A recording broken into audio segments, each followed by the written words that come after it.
Welcome to the Calgary Sessions. This is episode number 28. I'm your host, Jeff Humphreys. Today's guest, this is going to be a show. I don't even have to do any sound editing. I just got him here.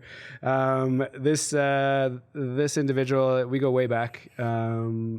He is, I know he has a very interesting background. Him and I we've known each other for a long time, man. Yeah, crossbars. And this would be a cool. When I spun off the show, he was on my list of one of the DJs I wanted to get here. Number 28. What am I doing? Episode 28. 28. I should be like 0.05. You're below 30, so you're winning. Introduce yourself, name, and we know what you do. I'm Sideshow Sid, DJ, father, raconteur, wonderful human being. I'll give you that one. Only one of those statements are right at any one time. Well, yeah. Who you meet. And sometimes all of them are right. All of them are right. It's what day, what time of night. Yeah, what time of night. There's lots of variables. So yeah, this is going to be a cool one. Obviously, with my DJ background, Sid's name in town was dude. You've just been such a name in the DJ world in the city for so long. Obviously, when I started DJing a long time ago, I knew who you are, where you've played, and your musical collection. You know, fat, brown, and low to the ground. Well, you thought, it's interesting you say that there's people that listen to me on the radio went like, I thought you were ginger and white and weighed 300 pounds. Don't you love that? No, that's an honest. Well, okay. So did you start your DJing career on the radio? No. I mean, or people just have heard you that long and they've never actually seen your gigs. That was just a musicarium. Yeah. Like people in Calgary, that's what they thought, and that's one of the nicer things. Yes. Someone called me Australian. Lots of people think I'm Australian, which is kind of weird because I spent 30 years in England. I'm from South London, and that's the worst thing you could ever call an Englishman. It is, right? You call people from South London Australian, you'll get knifed.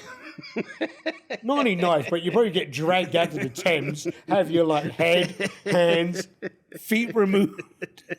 And, it's like one of the worst things to be called someone a sheep shagger and a convict. And what is it? Well, I think they just don't know. I'm from South London. Okay. Like my parents, to give an idea about me, and, I think this podcast it's all about me. Hey, people, it's all about me. There's only one guy in the room it's right now. It's not about Jeff. As handsome as Jeff is, it's not about me. It's about the bald brown guy. But to your point, I want you to go back. I want you to go back to a time just growing up overseas and how this all started to happen, and then take me from there to how you got here, and all of it. I'd have to go back. I'm East Indian, or what they call Anglo-Indian. Mm-hmm. Or maybe not even Anglo. That's my parents. But I'm English born there. But I'd have to go back to my parents who were even my parents had an odd upbringing. Like my grandfather was Portuguese. My grandmother was German. Mm-hmm. And my mum is Thai and Indian. So I'm only East Indian from her side. But they were brought up in Calcutta, which Calcutta was a big... Mm-hmm. City of commerce, and like my grandfather was which I understand now because I've inherited a lot of his attributes, a ducker and diver. He was if you wanted a big coil of tensile steel, he could get it for you. Mm. So, and I didn't realize I think I vaguely met my grandmother, but I didn't realize how predominant the German heritage was till I had some of my kids. So I have 5 kids. Mm-hmm. Fertile Myrtle. I can't even get up now. My testosterone is so low. I have to get weird. I was hoping with all the candles, we'd get someone in to give me some sex time. But look, so my middle child is blonde haired and blue eyed. No way. And my 5th child is green eyed. Look at me. There's I know. You wouldn't know. I used to have blonde hair. No, you wear contacts. I blonde, just shake it out. It's the latest disco record, but no. So they were brought up in Calcutta because Calcutta was that place, that people went to, and obviously the India, became whatever it was. Yep. It got split to India and Pakistan in 1947. My grandfather lost his his ability to duck and dive, and so my father, like many years later, decided to move to England, moved to Kentish Town. Then he moved to South London, where I was brought up. And what's the difference? South. Well, London's London, but Kentish Town, London's like it doesn't matter. I don't know why they end up in Kentish Town, because a lot of immigrants, like Jamaicans, for instance, ended up in Brixton. I don't know why my parents ended up in Kentish Town, which is weird, because as a young kid, when I got of a certain age, and you hear from a lot of people who want to move to London, they want to move to North London. Okay. Well, actually, it's East London now, but then like North London is still a very fertile area to be like, because you've got Camden, there's a lot of immigrants, there's a lot of stuff going on. Like if you know, like the latest grime scene and stuff like that, North London is a pretty big area. But then they moved from Kentish Town to Southfields. Yep. If anyone knows about the London Underground, the tube, Southfields is down by, it's the end of the district line, but we're near Wimbledon, where they play Wimbledon tennis. So I was brought up there in Southfields, and it was an okay childhood, but. And how long were you there? Well, I was there till I moved out with my my first wife, my only wife. I don't. I sound like Henry VIII. I sound like you. Yeah, the first of my 8 wives. She was a concubine. Yeah, I had my 5 children. The rest of them couldn't produce me a scion to my DJ heritage. Oh god. So, but like 70s in South there, especially was amazing. Like Wimbledon tennis there, it's not like now where it's very bourgeois. You got the hill.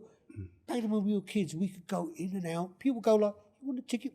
I saw Stan Smith, Ilya Nastasi, Yvonne Goolagong. Why don't tennis players have names like that now? Yvonne Goolagong. That's a name. I want that name. How do you... Sideshow Sid Goolagong. It just sounds like, wow. It's serious. I want to see that person. So you're that close to... Yeah, we were like literally a walk away. But also like I was a bike ride from, it's weird growing up, like obviously London, England's this soccer crazy or football crazy nation. Yep. I had Wimbledon Football Club, Fulham, Chelsea. They were all like a bike ride away. So at any given time, I would bike ride to see any one of those teams. And was it was sport a thing? In your family, or no, not in my family. Like it was just you. Well, my brother played football, but it's funny. My father never.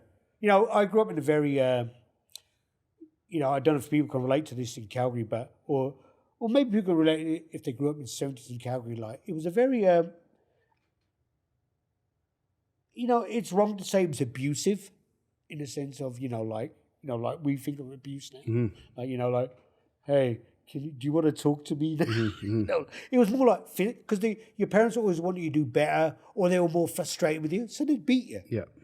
And do you think that was part of it was because they just had a lot of pressure, and I think it was just an out. Same. I think it still happens here. Like there's a lot of immigrants. Like my dad wanted us, because this is why I have to be more like Cole's Notes with this, because if I trace my father, I didn't find this out till later, but my father's childhood and his brothers was extremely abusive. Yeah, because they went from all this money with servants, beautiful house, they went to a boarding school because my grandfather couldn't handle them. So they had an incredibly abusive childhood under like what we're finding now with the Aboriginals, with the Catholic religion. Like my father was this, but my grandfather, my uncle was abused. Like I didn't find out till like 5 years ago he was gay. And it was one of the reasons why. My father was extremely intelligent. He had an IQ of like 185 or something like that. Wild. Which is where which is why I think the abuse comes in, because he wanted us to be like him. I didn't quite understand that. We were a bunch of Yeah. IQ. You don't inherit IQ. No. Kind of skips a generation. So, but my uncle was like more intelligent than my father. No way. But he was raped by the priests and all that, and he was gay, and he was scared to come to England because not only was he was scared to come out. Well, now you don't come out. Back in the 50s, you didn't come out. Imagine what it was like being gay. And I found out later that he was gay. And one of the fears, he would have succeeded in England, but one of the fears of coming to England was he was gay. So imagine what they grew up with. Yeah. So my father wanted us to avoid that. He wanted us to be bigger and better. So I had siblings, like my brother and sister. Like I had older brother, younger sister. And, we were physically abused. Like my father tried, I knew mathematics and English before the age of 5. But because I'm a middle child, I don't know, do you have brothers and sisters? Yeah, I have a younger brother, younger sister. You middle? I'm the oldest. Oh, see, you should talk to the middle middle child. guy? I was, a typical middle child, rebellious. I fucking rebelled again. I did everything. He'd try and teach me stuff, one time I was just like, no. And you get beaten. But, in the 70s, everyone got beaten. In the 70s, people come in with welts in their back, during gym, black eyes, where's Ralph? Oh, he's gone nowadays. He'd appear on the back of a milk carton. He's gone. He's been abducted. No. You just accept it. Oh, he's gone. Gone. 70s was a weird time to grow up in, especially in England. Yep. It's post-war. Man, people died. So- and people go like, oh, I had so-and-so died in the war. So what if you lost a child? So what if he's disappeared? I cannot imagine. When did the music thing, like when did, like, growing up, you're checking out Wimbledon, which is a crazy thing by itself for what it is today. That's a totally different experience back then, obviously. But when does, what's got your attention when you're growing up? What's weird, I think my first musical memory, or I remember my parents buying they bought what was it called? Gerard. Jesus Christ, that's just come to me, Jeff. The make of the record player, like Pioneer. A Gerard record deck, which was like the go-to. It's like how us as DJs go, like 1200s. 1200s, yeah. Gerard was the deck that everyone got, and you had 33, 45, 78. And I remember my first musical memory was my parents had one of my grandfather's 78s, because back then you could push it from 33. And back then when they said they had a diamond stylus, I don't know if you know this. No, I definitely won't know this. Now it's disposable. Stylus is now was it Autophon? Jesus, they go, it's the best. After 5 plays, it's going, over. Sound deteriorates. Like that house record sounds. Is this like a drone record? Anyway, I remember my father, I remember they had a Bing Crosby record. And actually, they played, I remember the first record they played was a 78 by my grandfather. And really, it has the whole notes of what we should be. He went, how'd it go? He went, accentuate the positive, eliminate the negative, latch on to the affirmative, and don't mess around with Mr. In Between. That should be That's it. Hey, here we go. Self-help book's gone. 1 page, 4 lines, done. And a record to We go. should print that. Let's just quit this podcast. And that was my first musical memory. I remember them playing that, and I'm going, wow. Because it was so melodic. I think I was 3 or 4. And I think my next memory was, because I remember asking, my mum actually tells me this, Were they into music? Did they? They had, after that, they had that one record. I remember they played it because it was the one record I think my dad dragged from India. It was I remember when I've got to be middle child, I broke it. I got such a beating. Oh, God. That, in this day and age, he'd be arrested. I got such a beating. But then they went to Sergio Mendes, Astrid Gilberto, Jack Jones, Frank Sinatra, Errol Garner, stuff like that. But I remember my very first musical memory, and my mum said this, that I was up late, I think it was 5 or something like that, and the Beatles came on and played Hey Jude. And I was, for days, I was going, nah, nah, nah, nah, nah, nah. And I begged my mum to buy me a record, and she didn't. And now and actually the video now, thank God for YouTube, for many reasons. other than Croatians murdering people in some. I'm glad it's gone beyond that. Like you can see the video of Yeah. that. And it's weird that I touched on that record because when you look at that video, and I urge every view of this podcast to look at the video, it is such an example of who and what we are. Like there's blacks, there's Muslims, this is 1968. There's all white people, Way and they're ahead. all it's radio show, and they invade the stage that the Beatles are playing, and it's so heartwarming to watch. Mm-hmm. So it's weird that I lack, it's like either luck or fortuitous or just me just like selective memory. Mm-hmm. Mm-hmm. But it just seems like a beautiful moment that I remember that. Mm-hmm.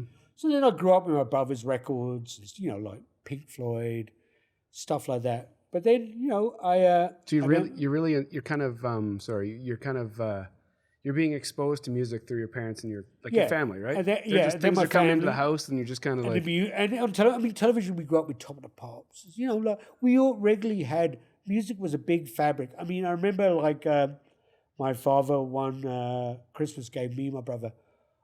There was a store in London or in England called Tandy, and you could buy like, build your own house or build your own microwave. No, there was no microwave, but that was kind of what they did. Yeah. You could build your own radios. So me and my brother built this radio. no way. Little radio, this big. Yep. And it actually worked. Just picking up like AM frequencies, or what was it doing? Yeah, AM and FM frequencies. And we used to listen to the top 40. No way.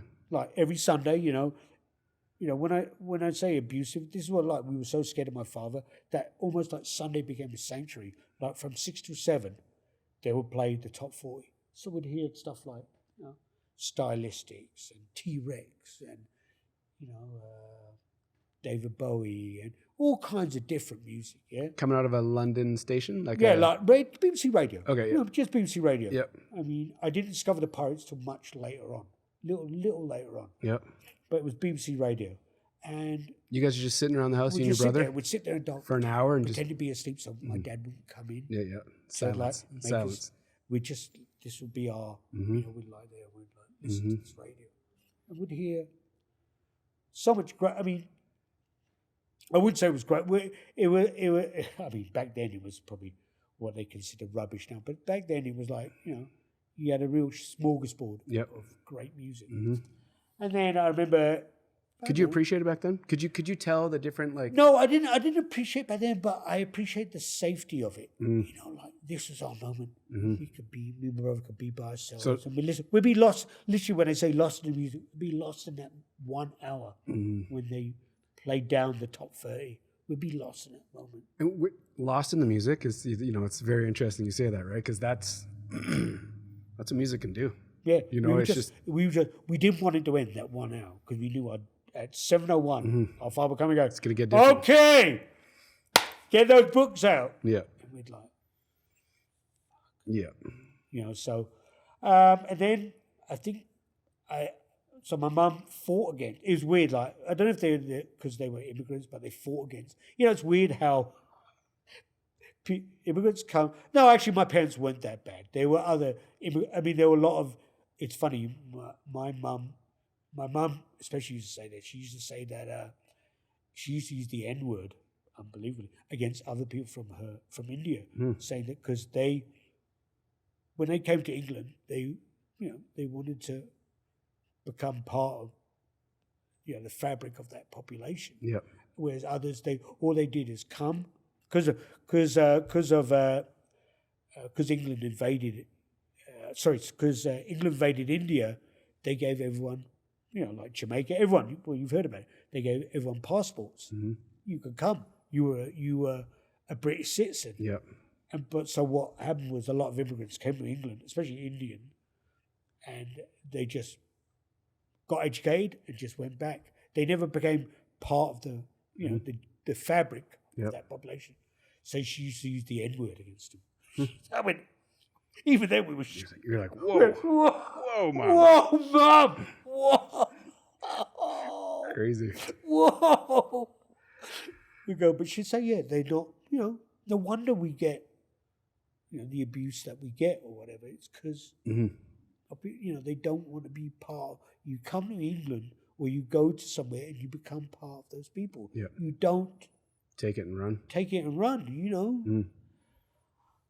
So I wouldn't say she fought against it, but I think the music was too crazy for her. I think it was more of a musical thing. They didn't understand. So I finally persuaded my mum to buy me 2 records. I went into a record stop in what they call the local Arndale Centre, which was like the Chinook or whatever. Okay, yeah.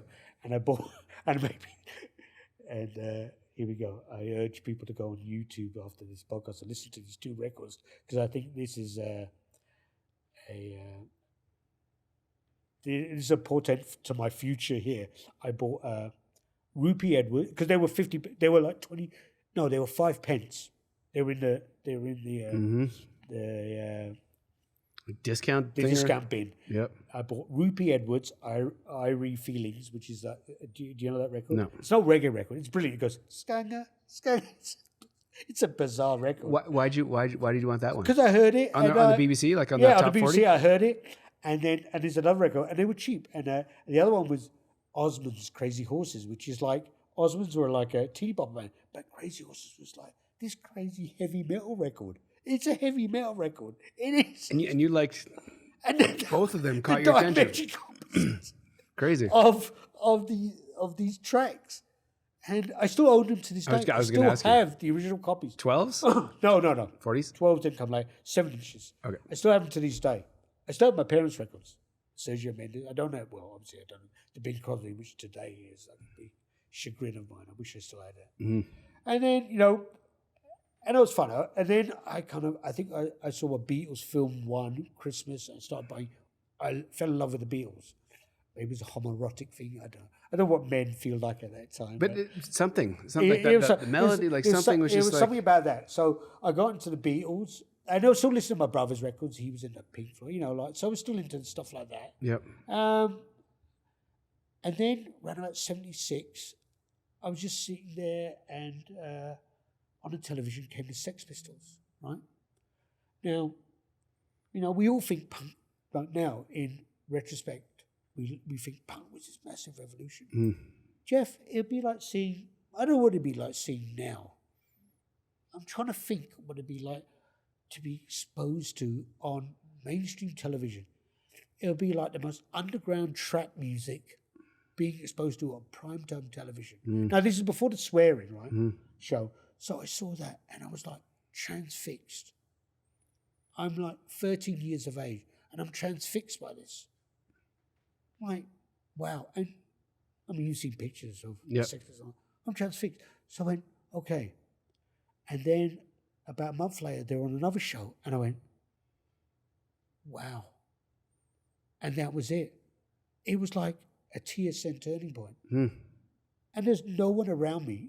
I didn't have any friends. I was just me on my own. And you just had a moment. You're just like... And I just had a moment. I'm sure you've had that moment where you've heard a piece of music, that may... And I don't think it happens to everyone. Some people can hear music and go, look, and I forget what the word is when they hear me. There's some people out there who don't like music. Yep. What's the word? There's a word for it. Anyway, this was... And you got to remember, this is England. Can you zero into exactly the room and the feeling you had when you sat? Well, I remember the second time I saw it, I was with I used to go, because I tried to avoid my parents, my father, I was at my friend's house. Second time I saw him. And so in this house, and, imagine there's the grandmother, from the war and all going, what is this shit? And you're just like... and they're wearing all those clothes and stuff like that. And I was like, and my friends are going, and I'm going, this is it. This is it. I don't know, having a moment, a moment. And this is even the recorded version of their songs. This is the rudimentary. Mm-hmm. So there's been no indication I'd be into this music. Yep. And there's something about it. And then they were on the infamous Bill Grundy show when they swore and stuff like that. Mm-hmm. And that was it, Public Enemy number one. Mm. But what did that do for me? Just bought all in. And then next year, bought all in. So I cropped my hair, put zips in my clothes. And like I said, as much as people thought that punk was a revolution in England. It was not. Even in South East, which is a pretty big burg, Wandsworth. In my school, I mean, I by then I was in a Roman Catholic. I went to a Catholic school, which is a whole nother. Yeah, okay. Different. A whole nother. You know, when you're packed in with Jamaicans and Irish and And you? white people. Well, no, basically Jamaicans and Irish and me. It's just crazy, and so in that school of like 2,000 kids in that school, No way. there was me and one kid 5 years older than me. Were the only people who were punks. No way. Do you know the amount of beats I got? Oh, I can't imagine. And then when I discovered there was this shop in the King's Road called Seditionaries, where you could buy shirts with swastikas on, which wasn't a racist thing. It was like more of a FU to the war. Mm-hmm. But in that swastika, it had like a cross upside down and destroy. And then I had another shirt with two cowboys with their cocks. It was just, I'm 13. I remember attending. You can walk. Can you walk in and out of your house wearing this? Yeah. But get this. I was thinking about this today. Because I kind of thought I'd tell this story. I was thinking about this today. I was at I don't know if you remember the birthday parties you attended as a 13-year-old. Yeah, but I'm sure what you're going to say is way different than mine. It's not different. But anyway, I turn up with this jacket, still smelling of paint, and I've daubed all this stuff on, like Just pretty vacant, concert green. I'm wearing this cowboy shirt. So I'm holy 13. shit. And I remember one of the presents being passed around, and the kid ripped it. So this is 77. Kid ripped it open. It was the Star Wars. I still remember it, the original Star Wars toys. No way. And today I go, what if I trade my punk clothes in for that Star Wars? He had the original Star Wars boy. And everyone went, yeah. And I went, Crazy, man. so how bizarre. And the parents are, you could smell the paint coming off. And the parents are looking at me, because that's when your parents still kind of attentive around, going, does anyone want jelly? Who are these people? This guy with the two, and with these two cabs with the cocks hanging out. 13. Oh, no wonder my parents hate me. So it's like it like altered your. Yeah, it altered. It was when they talk about Tia Turning Point, it altered everything. Like, did you like the music, or did you like? I know, I love the music. I mean, obviously, the music was something that attracted me in the beginning. Yeah. And here we go. There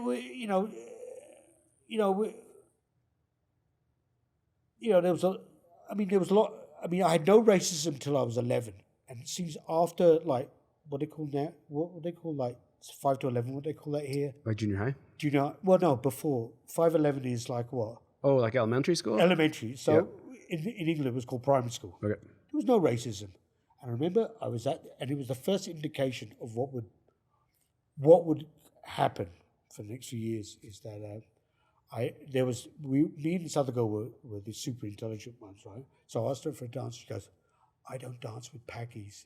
I mean, it was like a portent to what was, what was ahead of me, like that naivety was gone. It was like, I didn't feel grown up, but I felt, in retrospect, the whole world was changing. Yeah.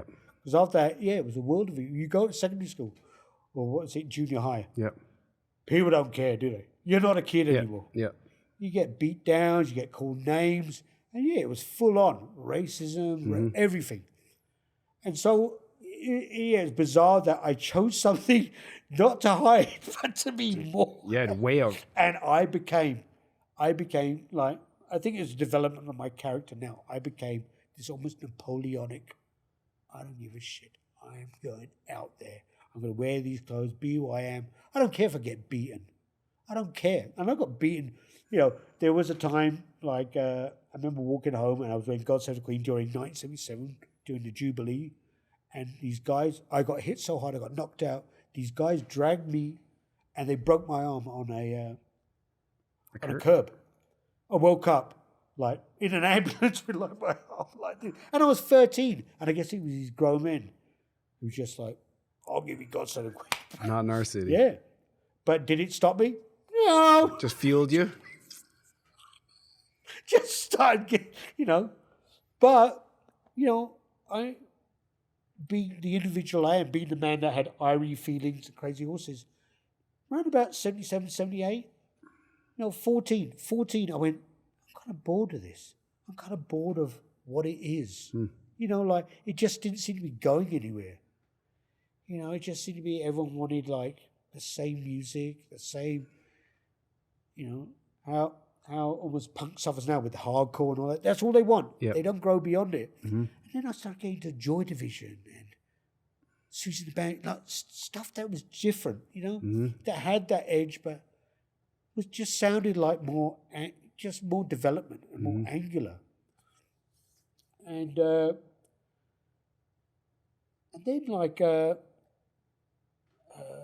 I started getting into. For some reason, I heard a track. I think it was on a soundtrack to a film. I heard "Blue Moon" by Elvis Presley. So I fell in love with doo-wop.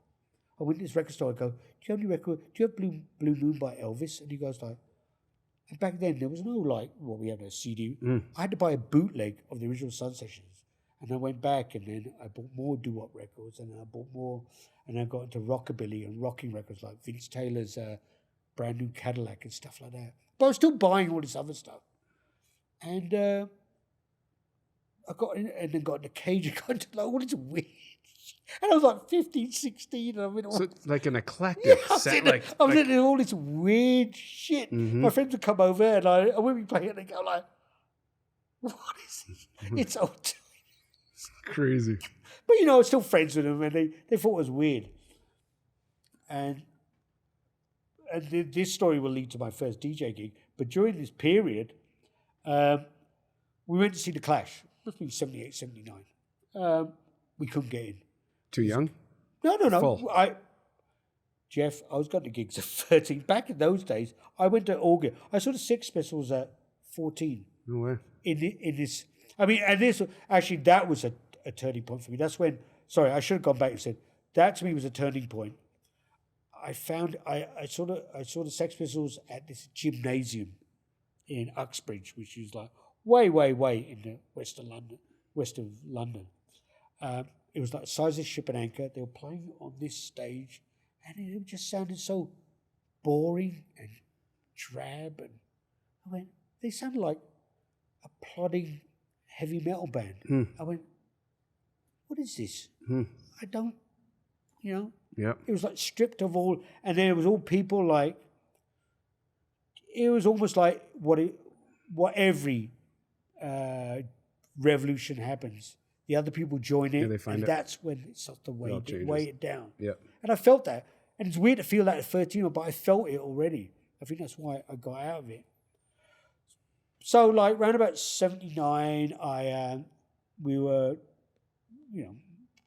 cheap. Or we'd seen The Clash so many times.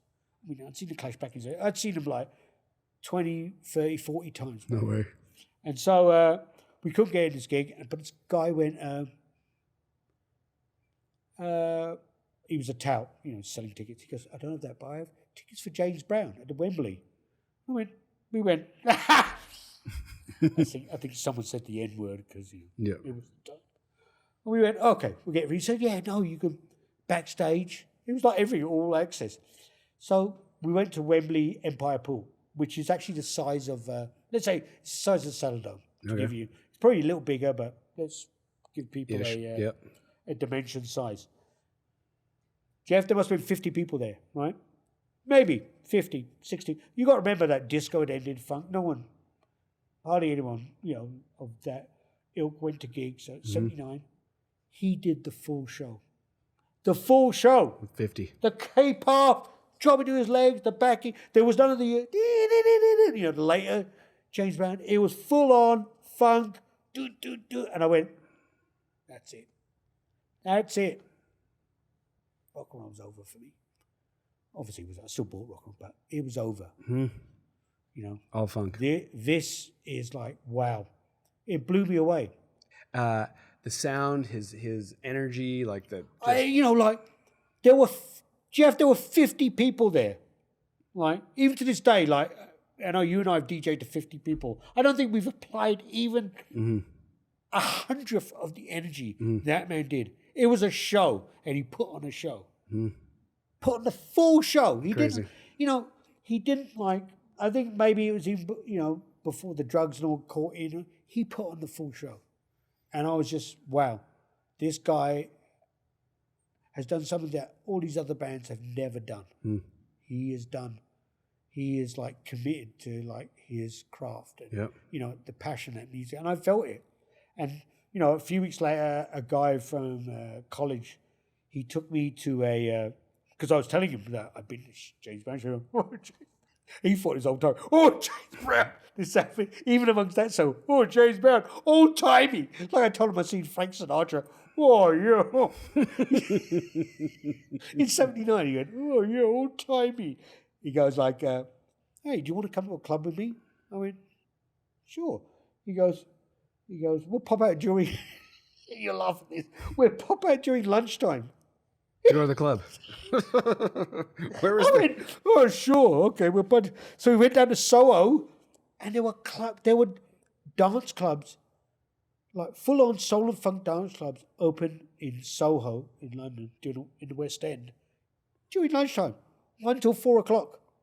12 till 4 o'clock. Full-on, packed. crazy? 12 till 4. Crazy. People were bang. So I went down, and all I heard was Family Affair by Sly and the Family Stone, and you could smell. Before I even got there, I could smell the sweat.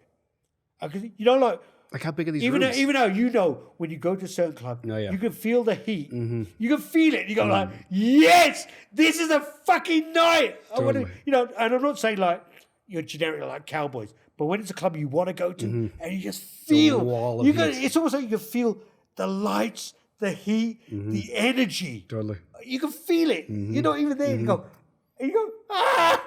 Here we go. And you're like so fucking, and I felt so energized. Felt like fucking wow. And then seeing some of the best dancers. I mean, the dancers I saw were like off the hook. Like, like incredible. So cool, man. Just incredible. And a lot of music they played, so incredible. And people dance, and it's just like, wow, that's it.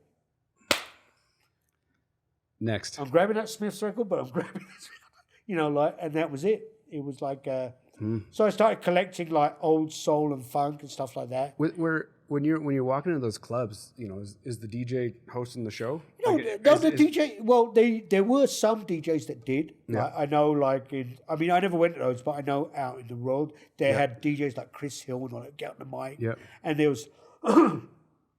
was talk about these guys like it's almost like before punk and all that. The guys would get on the mic, and there were places where they'd dress up in clothes, and he'd go and go, hey, kind of like some of the clubs still do here.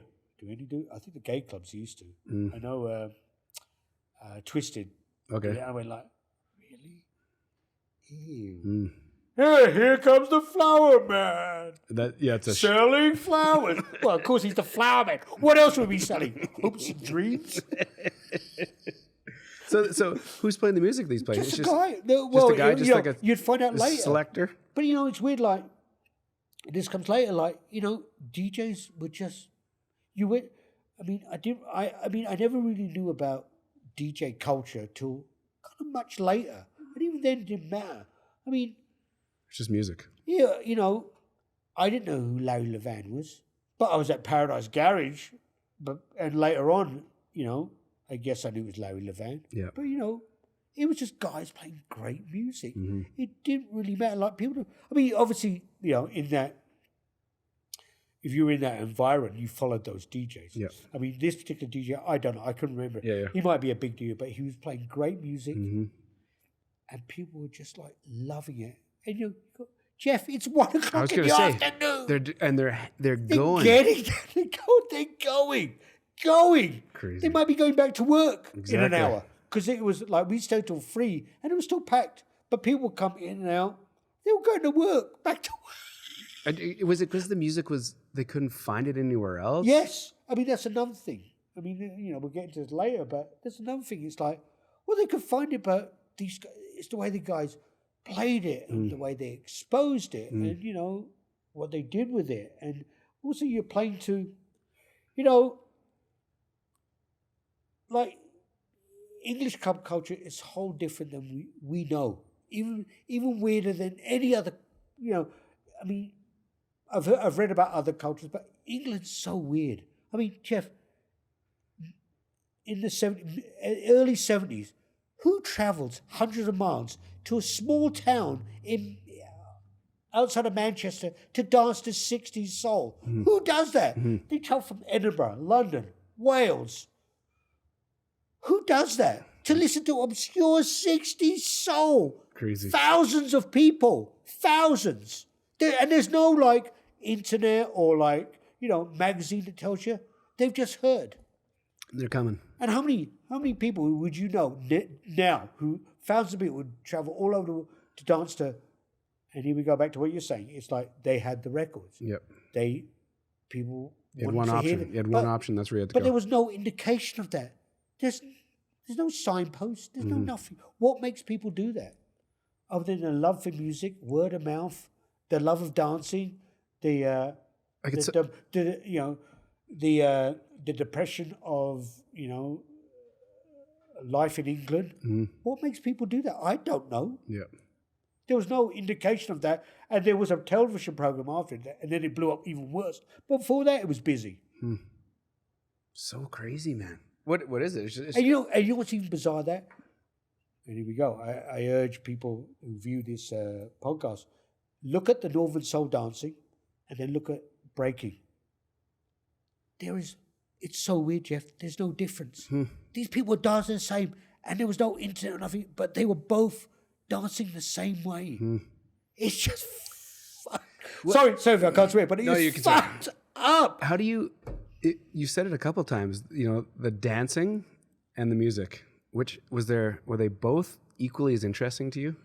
Oh, without a doubt. Like I mean, years the energy, later, right? The energy. Years later, I used to play with Charles Peterson, but this is before I quit.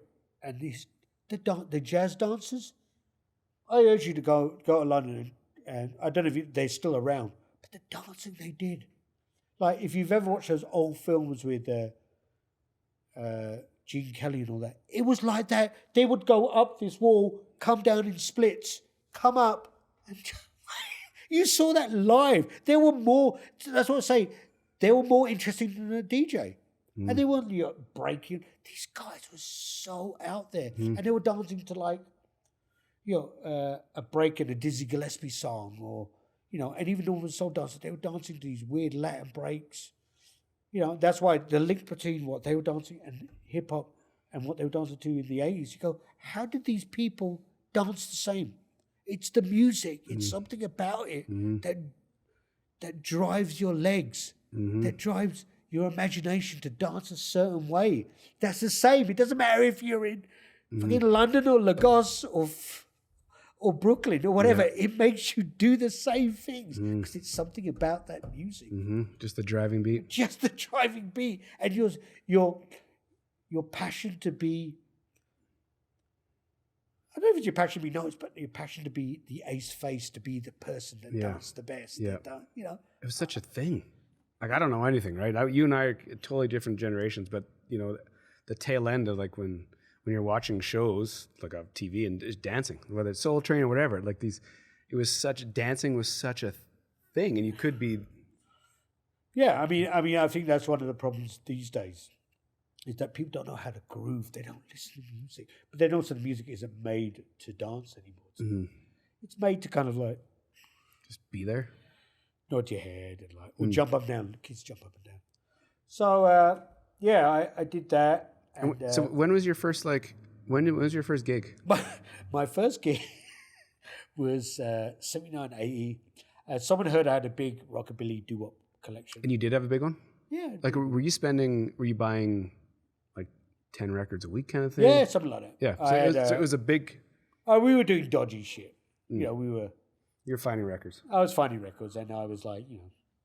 So you had a collection. People start figuring this out. And then, you know, someone knows someone, and there was a guy at the was the Fountain Pub in Tooting. He was a rockabilly or rock and roll DJ, and they wanted someone to like be the opening DJs to play like the mellow stuff and stuff like that.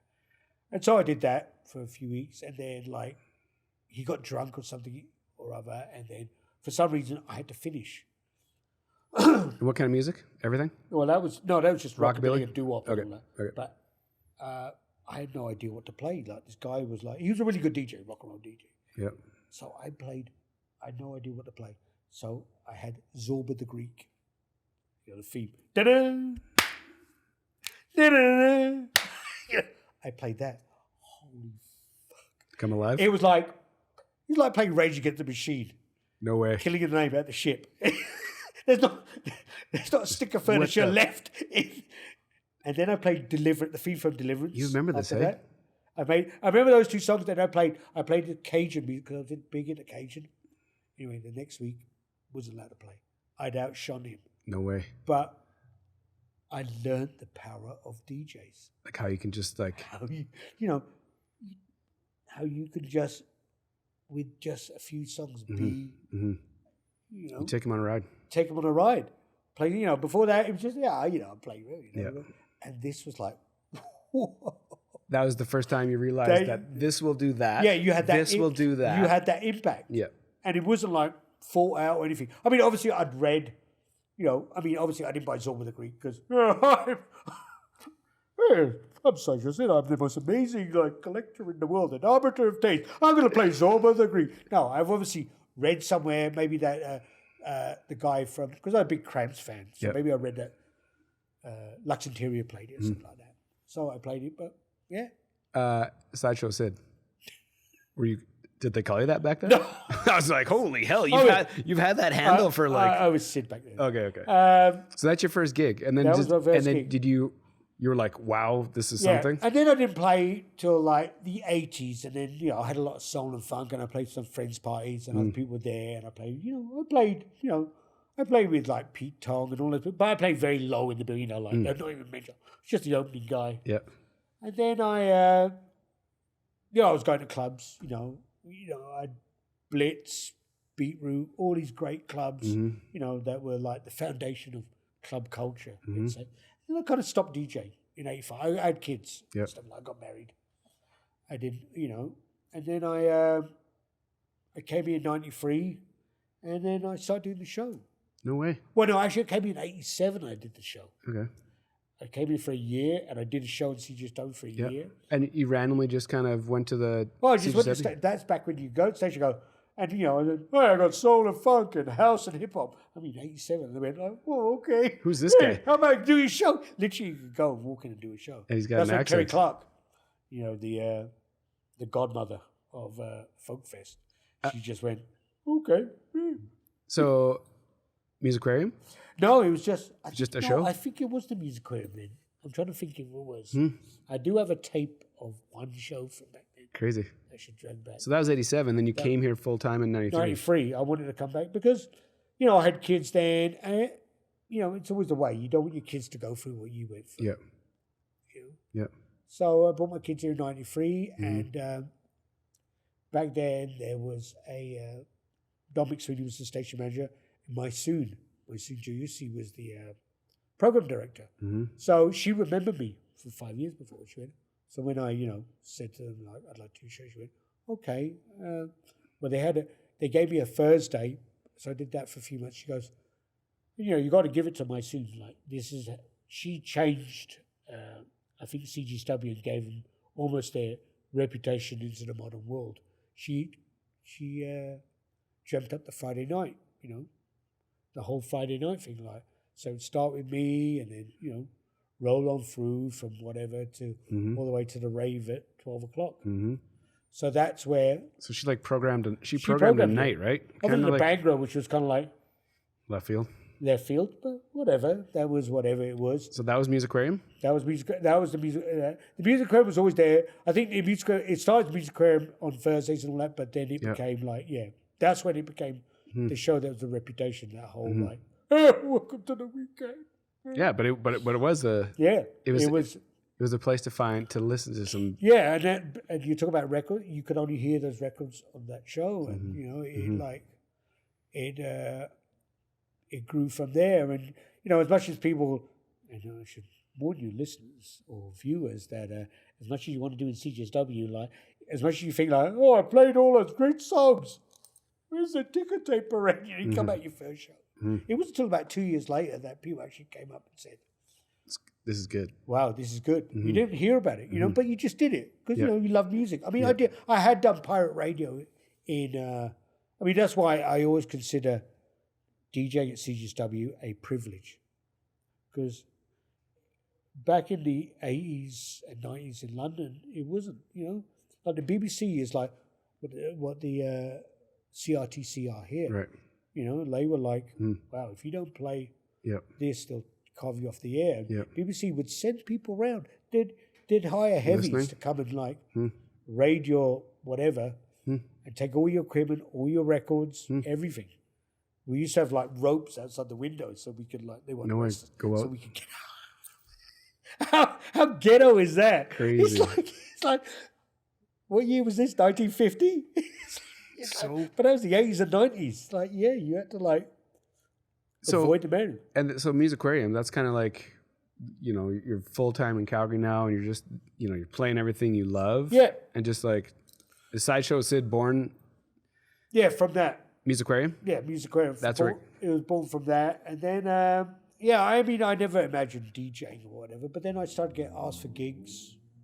People want to... Just as like you said, it takes 2 years to kind of build this thing. People start talking. As the reputation grew. This is interesting. The people were interested, so they wanted me to do it. Yep. And... was your first like club lounge gig in Calgary? Yeah. Well, it's weird. So I started with the Green Fools, and One Yellow Rabbit used to hire me for gigs. And then I approached... And it's an interesting story here. I approached Victor Choi, who owns the whole Concord Empire, owns this. Hey, Vic, I'm taking these candles with me. I approached Victor and said, I think we should, at Mercury, with the Mercury, which is where Shoppers is. I said, why don't we do some music here? Why don't we do the radio show? He went, oh, yeah, typical Victor. Did you? Oh, I don't know, shit. And I said, I'd pay you $100. I'll pay him $100. Did you know for the first month? I knew it through other people. Okay. I knew a lot of the heads that were going on at Republic. I knew Mike Bell and people like that. Yep. People knew him. So he went, okay. So we did it. And then that was the first actual lounge gig, like DJs in a lounge. Back then, it was a reflection of the show. You heard like jungle, you heard like down tempo, you soul and funk, and it was like Mercury cool was an spot. interesting. Yeah, it's cool. It was a very, compared to what it was before, it was like they had it all wrong, and then they had this cool vibe, which then other bars imitated. Totally. Sometimes better, sometimes not, but it was definitely a zeitgeist of what player. He was very. He's always been. Yeah, he was very visionary in what we did. Yep. So it was that, but then and then I played and then he put me on to other gigs. But sometimes I always found I'm a very square peg in a round hole. I find sometimes I'm too ahead of the curve. And back then I wasn't prepared to bend. Yeah. Because I remember I did one of my last few gigs with the embassy. He goes, Sid, this is not your fucking radio show. I do not want to hear jungle on the top floor of the embassy. No way. But that's what I was hired for. But he realized it wasn't working. Yeah. So that's when they brought Rob in. And they, bit by bit it tailed off. And, back then it was just like DJing was a sideline, yeah. And then I went back to England to earn money for 2001. I remember you. I went. I did last show. Yep. And then the wife decided, maybe she always knew, she decided in the first month, I don't want you back. So I was kind of like shanghaied in London, which is obviously the best place to be. And I had, I know this is probably doesn't bring solace to many people who've been divorced, but I'd say, your first divorce is the best divorce, because I had a blast in London. After. I didn't, actually I was celibate for that 18 months, but I had the best time. Galleries, like coming from Calgary, which is like, it's Calgary, isn't it? Like you stop and then there's a statue of Alfred the Great from like before Roman times, and you sure appreciate it. Like you never appreciated it at the time, but now you appreciate the richness. You appreciate the fact that you go to Tate for free, or that Radiohead are in the park somewhere, or like just so many amazing things that there's a Warhol exhibition at Tate, just like I don't know. Young and the Restless has been moved to 3 p.m. It's like, yeah, by the way, there's Warhol at the Tate. But, there's other stuff going on. You don't have to go. You don't have to go if you want, but it's on for 6 months. Well, hey, take your time. Yeah, that's what she's saying. Take your time. You'll come in the end. You're soaked. I remember I soaked up everything. You just because your head was in a spot, you were just like, and I was the professional Englishman when I came, I was like, "God blimey, governor, punch me in the Gulliver." I was like that kind of guy. But after that, I think I became more erudite. I really became like, wow, I had a sense of history and who I really was. I really appreciated what England was and what Calgary could be. So when I came back, I was I don't know if it's fine to DJ. It was weird. I came back. Yeah, actually, I became a more rounded person, I think. So when I came back to Calgary, by then I'd had an English degree, a computer degree. Oh, no way. I was reasonably intelligent. Yep. I was a plumber. We've even missed out on what I was before. Why I had all this money to buy records, which is a whole nother story. And I told her he was going to just get a job, But then I literally got on the plane, Jeff, and someone offered me to play the Mercury. Like Victor or Matt Morrison said, "Do you want to play on Friday? We've missed you." I went, "Where you been?" I went, "I've been away for 8." I literally got off the plane. And so for the last 18 months, it started there and hasn't ended. No way. I don't think there's been, maybe you can count on one hand the amount of weekends I've missed playing a gig. And that wasn't the plan coming back. That was not the plan. I did, Because I can't when you were done, when you went back, I was around by then. I was kind of working at the embassy, bussing, being. I was around, so I obviously knew who you were. And then I remember you left, and I think you left, and you were playing a couple of gigs a weekend. And it was when you got the gigs back then, you held on to them. Yeah. Because there wasn't a lot of rooms. And then you left. When you came back, you were like, "I'm not going to do this." Yeah. And here we are. Fast forward, you haven't stopped. 18 years later, and who would have thought, literally, because I know how it works anywhere in the world, you literally thought 18 months have gone. Yeah, there's no more ins, right? There's no more ins. And whoever was waiting is now in there. Yeah. And it's all kind of done. It's all done. There must be a ton of DJs. Yep. Who've taken my place. Yep. And, you were fine. I never touted myself. I never said, "Oh, I'm back." Yeah. Yeah. No, it was none of that. Literally, I got off the plane and someone took me to Mercury, and Matt Morris said, "Do you want to play on Sunday?" I went, "Okay, I guess." I know. Yeah, because you were like, you didn't know exactly what you were going to do, but so you're like, "I'll just do this." I had no idea. So I put along, and it literally and that was in July, and so to July 2003 and December.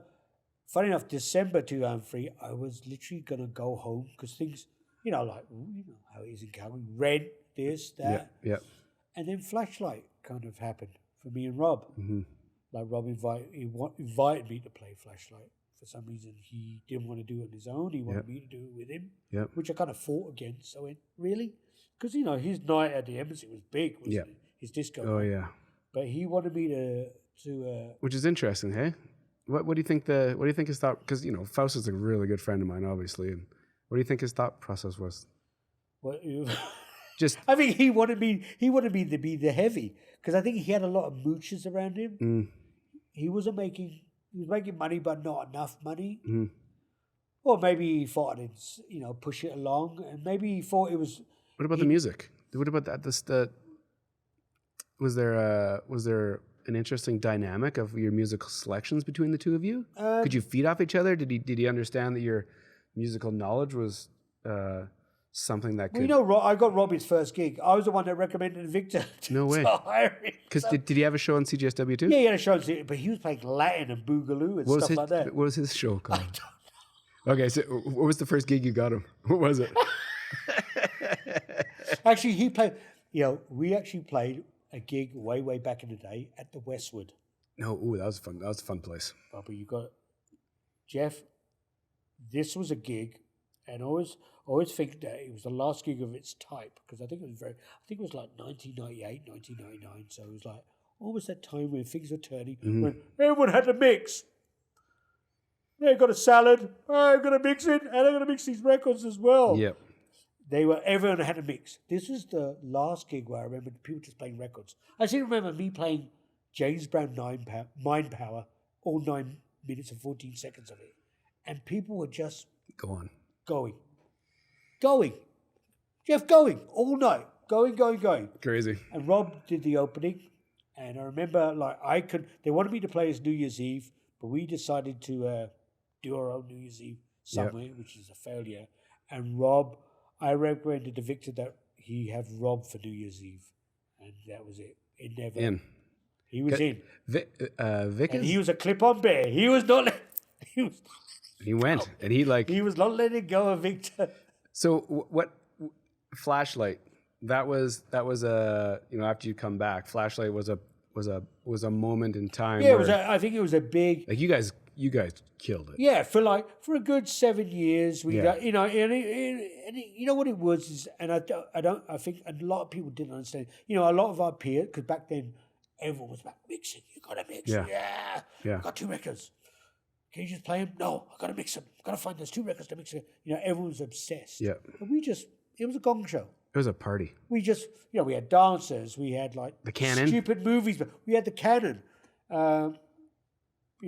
And even influence going back to the Paradise Garage. I remember being in Paradise Garage, and it came to a certain point, like midnight, and all we played was the Rain. So that's what we used to do. We'd take the lights down and play Rain. Cool. And then boom, flash on the cannon go on. And that was it. It was a moment. Yeah. You know, it was like everything that we knew and learned, we tried to put into that night. And that's probably why it went. It worked for a long. I mean, nothing lasts forever. Yeah, nothing lasts forever, and obviously, I remember I watched Rice here, and he was saying how staff change against you, stuff like that, and then they were asking us to, can you play stuff modern? Can you play something with a beat? Can you dress like 18th century courtesans and dust the furniture at the end of the night? Fuck off. It became that kind of that. Yep. So in the end, we got let go, but I was not. I had run its course. Yep. You run a bar for 7 years. Dude, or club. I can't. It's incredibly. I mean, it's incredibly hard because we turned our crowd over 3 times. 3 times.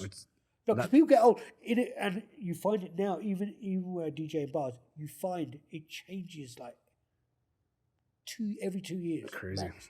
People just age out. Totally. Or they meet someone. Yep. Yeah, life changes. Anyone who's been drinking for 7 years, I'd send them to the asylum. Can you go home? Can you find someone to love? I'm sick of you. Go home. Here's all your money back. Totally. Thank you. Over the years. Thank you. So are you to have that kind of run, from coming back and run until now, like you couldn't even, was that even on your radar as a possible? I mean, what's happened is that, so after Flashlight, I went from, because I was DJing Flashlight, the University, Ship and Anchor, and then to lose all those gigs. Jeff, I was a broken man. I was DJing in Mindapore. All I was missing was back rubs and reach rubs. Or maybe I did them for some extra cash as well. But, that's another story. But, and back there, I had to play populist music and stuff like that just to pay the rent. Yep. So it was, and I was trying to get a job, but it's weird is that people don't, when you have a career that I have and all the education I've had, it's always a case of like someone you know. Yeah. The trouble is people who know me don't want to hire me. I wonder why. Is it because of my sunny person? Is it because I was told I'm a distraction to the workers. Interesting. I was told by someone I got let go from Shell because I was too entertaining around the water cooler. They said too many people are coming around the water cooler because of me. 2-minute water turns into 2-hour chat. 2-hour chats. Or I take people to see the soccer game down at the pub for 3 hours. So yeah. And I think it's just. I mean, obviously the game has changed. Yeah.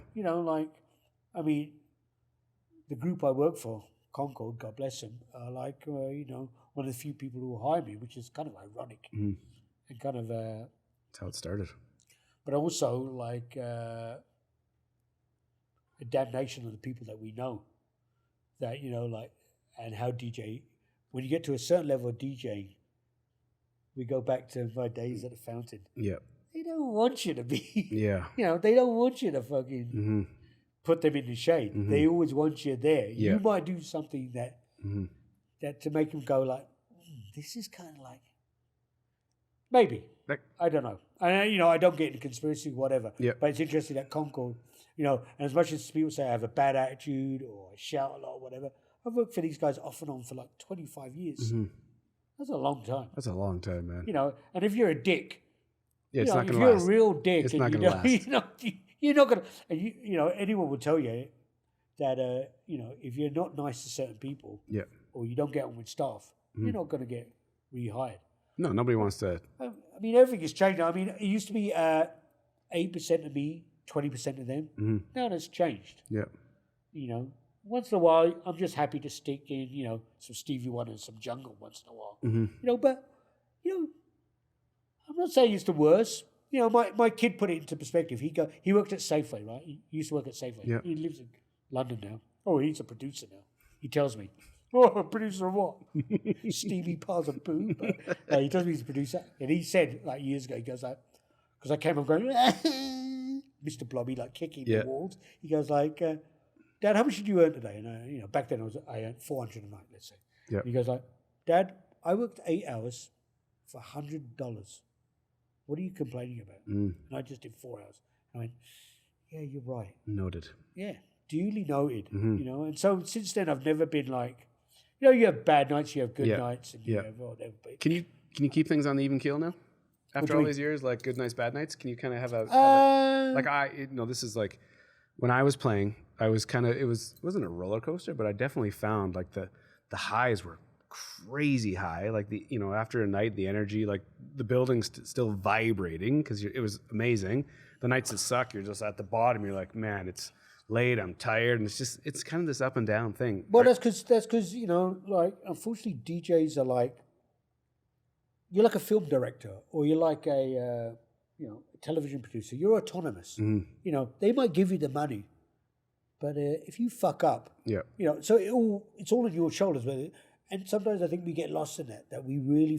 I told a club owner years ago, like, if you think, because he was having go at me, he goes, if you think I turn up here to fuck this night up, you're truly mistaken. I come here to play the best gig I can, and that's what I do every night. Back to the James Brown thing. Yeah, I do. I mean, obviously, over the years I've learned to like, you can't do any of the Mr. Sniffles, and I don't drink anymore and stuff like that because you realize your limitations as you get old, and you have to be professional, and you have to be aware of what's going on. You have to look. And sometimes I play to no one, and it's devastating because you feel like you are responsible. But then it's a bigger malaise. But then you play a good gig, and it's good. I mean, obviously, you've played clubs, which is like a big thing. When people pay their money, it's even worse. Yeah, because they really expect you. You got to give them something. Yeah, so it is a very. Yeah, like have you just kind of been able to find that? Yeah, that understanding, it's still hard sometimes. It's still incredibly hard, and it's sometimes when isn't that fascinating though? Bars change managers Because at the moment I'm dealing with some managers who, you don't like it. Yeah. My girlfriend goes, how do you know? I go, I'm old. I'm like a cat. I know who don't like me. They don't like me, Yeah. but they don't like the way I play the music. Don't like this, and I know it. So, they obviously, their urge is to get rid of me. Yeah. And so you're fighting that. Yep. And fighting maybe the poison in the machine that they Yeah. might give. So that it's kind of, when you're fighting a battle on all fronts, it gets hard. Yeah, and then you have to muster up the energy to actually to create an environment for the customers. Exactly. So I always found it takes a lot of energy to get up, to kind of hold a room, to make sure the customers are happy and having a good time. And when there's things kind of yanking you down, it's tough to get. But you were lucky. You were just playing house music. Imagine. No, I can never imagine doing what you do. Imagine what I do. No, dude, the Jeff, it's reinventing the wheel every fucking week. Like, I don't know, like some people have sets. Ask me to name a set I play. I don't even know sets. And here we go about being a feature. I'm playing songs that, I'm playing, because I spend most of the week, on top of doing my show and stuff like that, I spend most of the week like looking at other charts, what other people are playing, blah, blah, blah. So, you play like something like that Shouse song, Love Tonight. Calgarians don't even know that song. That's however, even though it's like in the Billboard, because they're not playing it on the radio, they don't know it. How much time do you do research?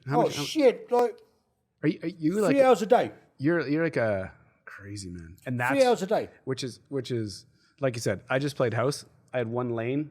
I know. I love that. No, but I knew how to use it.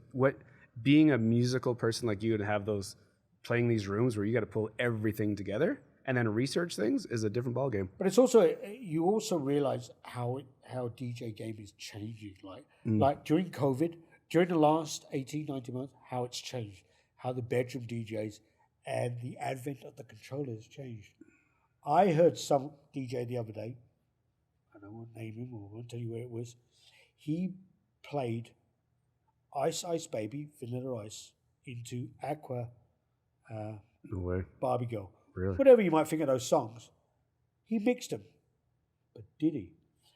What he is, on those controllers, you have a sync button. So what happens is that the previous song chases up to the song you're bringing in. Yep. To grab an analogy amongst your viewers who don't quite know the BPMs of that, it'd be like Usain Bolt and me running and me trying to catch up with him. What I'd have to do to catch him, that's what you're doing. That is the modern DJ. I've heard people doing like mixes that might please a crowd but are so incredibly wrong. Just wrong in a taste sense. I mean, I play some shitty music. I'll go hands on. Hey, I've played Barbie Girl. That's just the way. I feel like I'm like Michael Caine when he commented about Jaws Revenge. You ever seen Jaws Revenge? I don't think I have. Anyway, I love his comment. He says like, hey, and he said, a critic said, Michael, that's a terrible film. He goes, yeah, by all accounts it is, but you should see the house that my mother owns. Like, this is my job. This is what I do. But I would never do that to that. That doesn't make sense. But this is what every song has to be a banger now to the young. Which it's not sustainable. No, it's not. But also, but it's a night to like build and like. Yeah, it's a horrible. But I'm hoping. I mean, we don't have to go these nights. So, but I'm hoping this is like a gestation period. Like everyone is like, just coming out. The internet, the way you mix music, the way it's gonna. You've seen this, but you've seen a lot of things happen over the years, right? But Jeff, nothing like this is nothing like the butchering. rush of technology and stuff. I mean, let's face it, the internet, you and I, amazing thing. Like we both know what it can do. Yep. It was supposed to be like cerebrally, culturally, collectively, like it would make us better. It's made us worse. It's made us dumber. It's made people flat. There are people who still think there's a flat earth. There's people out there who think Madness. sticking your fist up a sheep's bum during Easter makes you fertile. There's people who believe that. There's probably a Wikipedia site that says it. You know, it's shocking. It is. And you know what it is that, you know, like, I mean, you and I know that to go to, like, Rice's Sunday School wasn't advertised. You either knew someone who knew someone who knew someone who went there. Yeah. They never mass advertised it. Yeah. So with flashlight, all those nights, there was no internet or anything like. There was baby internet, but it wasn't like a big. You need to know. It was original word of mouth. The music built everything. Yeah, I mean, now it's there's too many sheep but not enough shepherds, and I think the internet at the moment, the internet's just going to be like the death of everyone, or it's going to just blow up and people are going to realize that we have to. Because at the moment, I'm finding it hard to believe that he would say, we were talking about Northern Soul earlier, how people traveled hundreds of miles. Yeah. No, I don't think anything has a moment in order to build. Yeah. Everything it has to be now. Yeah. And I was with a DJ on Halloween, and this was say every song had to be a banger. And when he calmed it down, they didn't like that. They actually started booing. Crazy. They wanted, and they don't even dance. They jump up and down, and it's a celebration. And they don't know how to groove. But you're hoping that out of all this, they'll get tired of it. Yeah. You know, they'll get tired because I listen to the top 40, and it's just like, wow. Nothing. Do you think music can ever get back to that place where people were driving for 2,000 kilometers, or has the internet made everything so accessible that people just can't, like? There's never going to be that amount of hype around anything because it's so accessible. Yeah, I think music's changed forever. It's never going to go back. You're never ever going to have that ever again. You'll have a critical mass maybe where people might start their own little scene and they do their own little thing, and they might affect other people. Yeah. But music will never happen in that sense. I mean, look where house and techno came from. You know, house came from disco, and techno came from like those guys listening to like AM radio at fucking 2 a.m, listening to Normal, like British bands like Normal and Depeche Mode and DAF, and they created techno. You know, poverty is the cradle of creativity. Right, and we don't have that here. In Calgary, everyone has way too much money and too much access to anything. Why can't people move to Forest Lawn and be poor for a while? Why do they always have to have everything? It's interesting, man. Do you think that knowing that music has forever changed, now is it just what do you do? Like how do you build something that's special? Is it possible? Yeah, of course it's absolutely anything is possible. You know, like here we go. I say out of poverty is the cradle of creativity. Like people if they have the imagination, they can create anything. But it's like they just want to belong too much to each other, and the internet's bad in the sense that, you know, there's an interest. I don't know if you've ever seen this. There's a documentary by this guy called Adam Curtis. It's on YouTube. It's called Can't Get You Out of My Head. It's like 7-8 hours. It's long, but it's an hour chunks. Yep. Anyway, it's just and it deals with political conspiracy and revolutions and individualism. But basically, the gist of the whole documentary is, so he traces all this thing from China to America to stuff like that. But basically what he says is that the trouble these days with the internet and all that is individuals want to be an individual, but then they go on the internet and look for other people like them. Then they become a collective. And then what does that collective do? Push out the individual. You know, it's like, this is what all they want to do. Yeah. Then they create their own politics that the individual can't come into it. So you get all this, you know, it's like China. China was communist, but it's not communist anymore. We know it is just we're communists, but we're more communist than you. You have to go and build that car. We'll tell you how to build it, but we're communists. So wild, man. So so I think people have to learn to be individuals. But how do you teach people that? And I knew people in England. There was no scene or anything then. They create their own scene. There were guys that would stand outside a toilet, and people would line up out behind them, thinking it's a club. They were that kind of magnetic. They were like shepherds. They were arbiters of taste. I grew up in a time when the clubs were run by gays. Great music inside, but now even the gays want to be like other people. Yeah, they want to hide in plain sight, and that's also suffered. I don't think enough. That's terrible. You probably get cut off it. I'm not cutting anything. No, gay. But I think even the gays have become like homogenized and mainstream in that they're not cutting edge. To me, like if you ever, everyone always complains about, I don't like this crowd. I said, hire a transvestite to stand at the door. If they can accept him, they'll accept what's in there. You'll see a massive change in the amount of people you get in and what type of people you get in. But they don't want to do that. I said people might be offended in this day and age. Come on, it'd be interesting. Yeah, it'd be an interesting test. Yeah, I always thought that'd be a good thing, but I like to believe that. We didn't hear the best music ever made.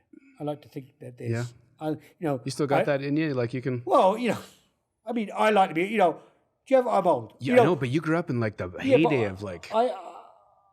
I have two pillars. My two favorite records in this, like Anarchy UK was the record that changed my life. But I love Debussy's Claire de Lune, and anything in between is, I've always been searching for the perfect beat. That's why I'm always happy to hear house, hip hop, rock and roll, country, whatever. Everything has its, that's why the show I do now in CGSW is all about digging in my craze. It's like, I think if you listen to a lot of music, you'll understand how to make great music. Yeah. Yeah. I think my complaint with a lot of house producers now is that all they make is beats. Yeah. They don't make songs. Sid, did you hear my track? Can I whistle it at a bus stop? No. Do do do do do do do do do do do do. It's like, is there a verse chorus bridge in here? It's it's way different. You literally made a song that another DJ will mix out of in 2 minutes. But why make that song 6 minutes? Why don't you make just an album of beats? Because that's what you've done. Yeah. You didn't make a song. Like those guys in the beginning, they created music because they wanted to extend the dance. You have not pushed that ideal forward. You've just gone back to what they were doing. They did that because they had to. You don't have an excuse. And all you do is make this moronic beat. It's like transition beats over and over. Yeah, that just doesn't go anywhere. Yeah. People can jump. It's so interesting, man. It's your perspective on music and everything you've listened to. That's like we joked about before the start. This is like it could be a 6-hour show. Yeah, it's very interesting for me to hear just how it all came to be for you, and what's just your experiences and what you've seen and being able to get off the plane. Tell you a story about welding dodgy cars for gangsters for money. It's just all like it could be so deep and like I said, it could be a 6-hour show easily. And what surprised me, not the most, but getting off the plane and on this run for 18 years, it's so rare because I was in your world for just a blip of time, and I can't imagine doing it for 18 years and just the knowledge and the research and all that. It's crazy, man. Well, I used to be, like I said, an arbiter of taste. Now I'm the Walmart of DJs. Stack it high, sell it cheap. That's what I do now. But I'm a working DJ now. Yep. I'm a working DJ. Yeah, you work. I'm not like. Yep. I mean, that's why I do the radio show. The radio show is cathartic. This is a job. Yep. It's a good balance. It's I a good balance. don't mind doing it. Like as much as people say, like, people come over and go, "Look, what is this shit?" Well, you don't realize that on flashlight nights. How many times I've heard Sex Machine? You don't want to know how many times I've heard Sex Machine. I don't want to hear it. So it's interesting, like just playing music. Yeah. Pop music's pop music. Yeah. In whatever realm you play it in. Totally. It always has been. So, That's cool, man. The only question that I ever asked the guest, When I say Calgary, where's your head go? Would it be cliche to say it's a riddle wrapped in a mystery in an enigma? I used to think that. Definitely not. It's definitely not cliche. But now, like Calgary was the like great people. I mean, I've met so many great people here. They tend to be always there's some really great people here, and I've made a living here, and but I'm very sad about Calgary at the moment. That it's become. When I came in the 90s, it was very, because I came from a city that was like, and also I saw New York that it was trying to change the past, what it had. Yep. And there was so much creativity in the city. Like, there were so many great bands and DJs and artists and all that. And bit by bit, they've all been pushed out, worn down. And so now I think, like, Calgary knows the price of everything but the value of nothing. That's what it is. I mean, and the outpouring of racism and misanthropy is just like, like I saw a sign like I don't mean to get political about this, but, I saw a sign during one of these anti-vaccine rallies, like Margaret Trudeau sucks cocks or something like that. It was, I went, really, what's she got to do with it? This is from a town that was I thought was so intelligent, but it's become very, and I think it was at the undertow of that kind of right-wing kind of element. So I'm sad that this might take over, So do you think it's coming out of this last 18 months? Is it different? It's but that 18 months was on the back of 4 years of you were feeling recession. it. Yeah. So I always knew it. Like I went from I used to do 3 nights a week. I mean, I've gone down from and irrespective of what I earn, I've gone down from like $1,500 to like $400 a week. I've learned to live with it. Yep. Hey, remember Tester? He used to say, I ate Itchy Bad before, I'll eat Itchy Bad again. So like, I'm used to it, but what scares me is that you would think that in the last 18 months, people would become more kinder. Yeah. More loving, more caring, but they've got angrier and more uncaring about each other. And I find it very all... you did computers. WYSIWYG. Do you remember WYSIWYG? Yeah. What they taught you? Yeah. What you see is what you get. Yeah. That's what I find. It's like, people do stuff like, if there's a flood or something. I'm here. I got my boot. I'm doing it. Look.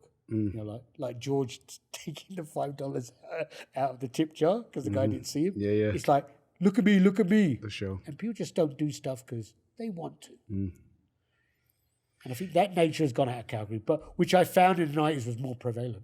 And now I've kind of very Vancouver-like. Interesting. So that scares me. That scares me about this city. Yeah, and you have an interesting perspective because you're seeing, working out in the public, and you've seen the rollover of people and styles and energy. I hate to say this on a bad note, but this is, and I have had a lot of racism directed towards me for don't play requests. But I was the other week out with a bouncer, coloured chap, and they just thrown out someone, right? This girl was so mad, or her and her friends were so mad, they used the N-word on this guy, right? Crazy. And he went, but he knew he could do it because the camera's there, he could do anything. They got in their vehicle and started playing Pop Smoke. And I went, and there's the irony. So when people who are young enough listen to hip hop and all that, and their use of that word